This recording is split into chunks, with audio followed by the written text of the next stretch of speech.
ঝোল খুব ভালো করে ফুটে গেছে, আলুও গলে গেছে। এবার ভেজে রাখা রূপচাঁদ মাছ দিয়ে দেবো।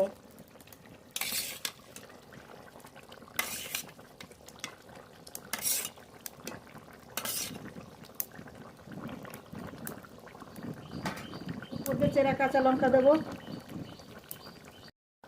আর একটু জাল দিয়ে নেব। আলু দিয়ে রূপচাঁদ মাছের ঝোল রান্না হয়ে গেছে। এবার গরম মশলা দিয়ে নামিয়ে নেব। গরম মশলা,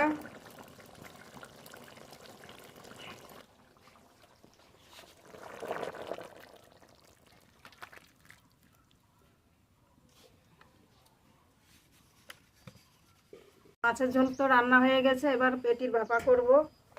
এবার মশলা করে লবণ, হলুদ গুঁড়ো, জিরে ধনে শুকনো লঙ্কা বাটা, রসুন বাটা, পোস্ত বাদাম বাটা, সর্ষের তেল,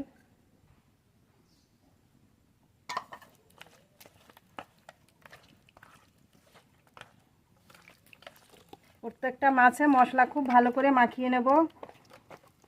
ননস্টিকে ভাপা করব, একটু তেল দিয়ে নেব।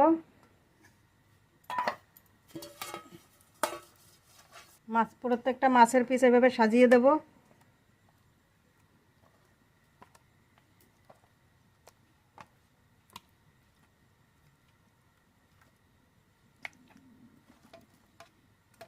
মাছের যে তেলের চর্বি হয়েছিল এই মশলা মাখিয়ে দিয়ে দেব। চেরা চেরা কাঁচা লঙ্কা দেব, উপর দিয়ে আরেকটু সর্ষের তেল দেব, মশলা ধোয়া জলটা দিয়ে দেব। রান্না তো আমার একটা রেসিপি রান্না হয়ে গেছে। এবার গনগনে আগুন আছে, এই আগুনে বসিয়ে দিলাম। হালকা জাল দিয়ে মাছের ভাপাটা করে নেব। ঢাকনা খুলে দেখব ভাপা কেমন হয়েছে। প্রায় 30 থেকে 40 মিনিট বসিয়ে রেখেছিলাম। প্রথমে একটু জাল দিয়েছিলাম, তারপরে আগুনেই ভাপাটা করলাম।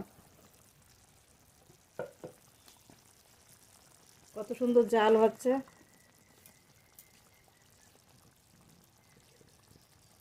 রূপচাঁদ মাছের পেটি ভাপা রান্না হয়ে গেছে। এবার নামিয়ে নেব।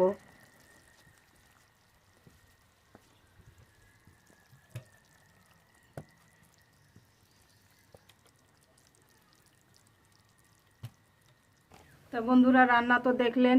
একটা রূপচাঁদ মাছ কেটে দুটো রেসিপি রান্না করলাম। তা এখন গরম গরম ভাতে খেতে হবে। খাবার তুলব।